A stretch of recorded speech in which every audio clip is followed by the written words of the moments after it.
दायरे का पहला लिस्ट जारी किया गया था और उसके बाद कई कंफ्यूजन था जिसको लेकर अभ्यर्थी यहाँ पर पहुँचे हुए थे। साथ ही जिनका नाम फर्स्ट लिस्ट में आया था वो भी डॉक्यूमेंट वेरिफिकेशन के लिए पहुँचे थे।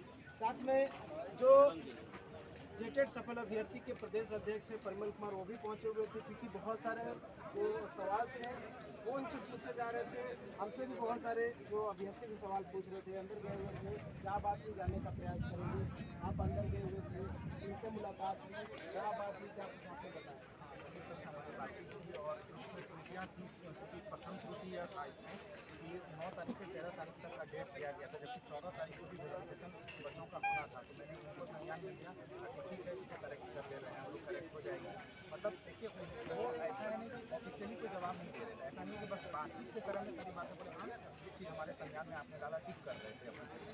फिर दूसरी बात यह थी कि उम्र को लेकर जो बातें थी, पहले उम्र की गणना जो है 2019 से करना था, फिर बाद में संशोधन किया गया आयोग के द्वारा, शिक्षा विभाग के द्वारा कि 2016 से बच्चों की उम्र की गणना की जाएगी। और इसको लेकर काफ़ी संशय और बहुत बड़ा मुद्दा था ये उम्र की गणना के लिए। सर ने क्लियर कहा बिल्कुल इसको संशोधित अभी का अभी हो जाएगा और नेक्स्ट ड्यूटी जब भी होगी उसमें उम्र का संशोधन किया हुआ रहेगा। ये त्रुटिपूर्ण जो भी हो ऐसे तो एक्सेप्ट नहीं करेगा, बोले कि हाँ इसको हम सुधार करते हैं, ऐसा उन्होंने कहा। तीसरा, बहुत सारे बच्चे ऐसे थे मतलब परेशान थे कि क्या खंड वाइज 33% लाना है कि नहीं लाना है। इसमें उन्होंने कहा कि हम आपका ये सवाल को हम एग्जामिनेशन डिपार्टमेंट में भेज दे रहे हैं, एग्जामिनेशन कंट्रोलर के पास। जब उधर से रिटर्न आएगा फिर हम इसमें कुछ बोल पाएंगे, अभी हम कुछ बोलने की स्थिति में नहीं है। आपके बहुत सारे बच्चों का डीबी जो हो रहा है, ये हम लोगों को प्रथम दृष्टि में कई सारे ऐसे बच्चे मिले जिनका प्रत्येक खंड में 33% नहीं भी है, उनका भी डीबी हो रहा है। इसका मतलब यह स्पष्ट है कि 33% ओवरऑल में लाने की ज़रूरत है।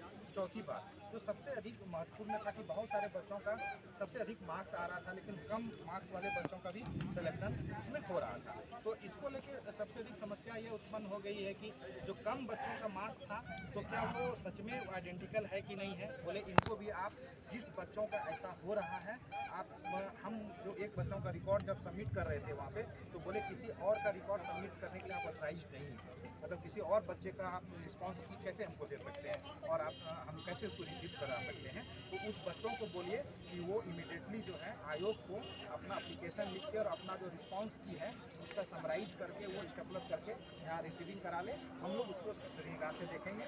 और ये मुख्य बातें थी।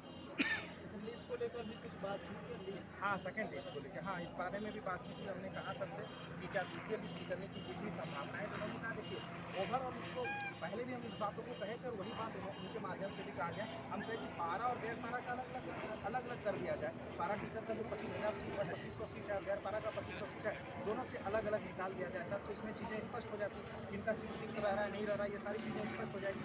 उन्होंने संज्ञान में लिया इन चीज़ों को, कहा कि सेकेंड लिस्ट निकलती है जिस तरह और भी एग्जामिनेशन के उसी के अनुरूप यह भी निकलेगा और उसके लिए आप लोगों को थोड़ा धैर्य करना है। स्कोर कार्ड के बारे में शायद हम बता ही दिए आप लोगों को। स्कोर कार्ड के बारे में उन्होंने यही कहा कि कोई जिस तरह और एग्जामिनेशन को जेएसएससी का जो प्रोसीजर है जिस तरह फॉलो की गई है उसी के अनुरूप फॉलो किया जाएगा, ना कि कोई अलग तरीका अभी से अपनाया जाएगा कि हाँ आपका डीबी के साथ ही आपका स्कोर कार्ड दे दिया जाएगा।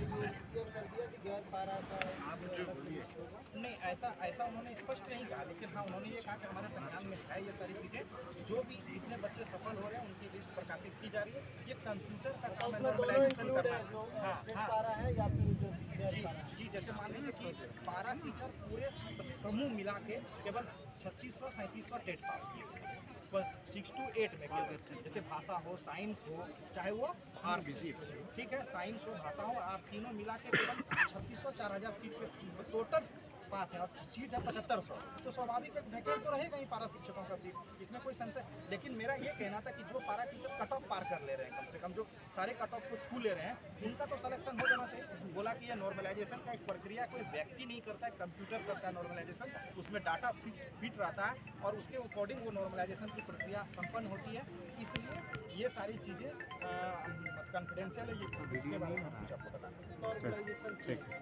जी बिल्कुल, नॉर्मलाइजेशन सब वीडियो नहीं हो रहा, वीडियो तो हो ही रहा है मारिए बीच में मारिए तब होगा। बहुत जल्द उन्होंने बार बार बीच में कर रहा, क्या करेंगे, पहले वाला हो गया है। पहले सब्जेक्ट का 14 से 18 के बीच संभावना आने की और सेकेंड लिस्ट भी जल्दी जारी हो जाएगा। और साथ ही जो कंफ्यूजन था वो कंफ्यूजन भी दूर हो गया है, जेएसएससी की ओर से तमाम बातें जो है क्लियर कर दी गई है। और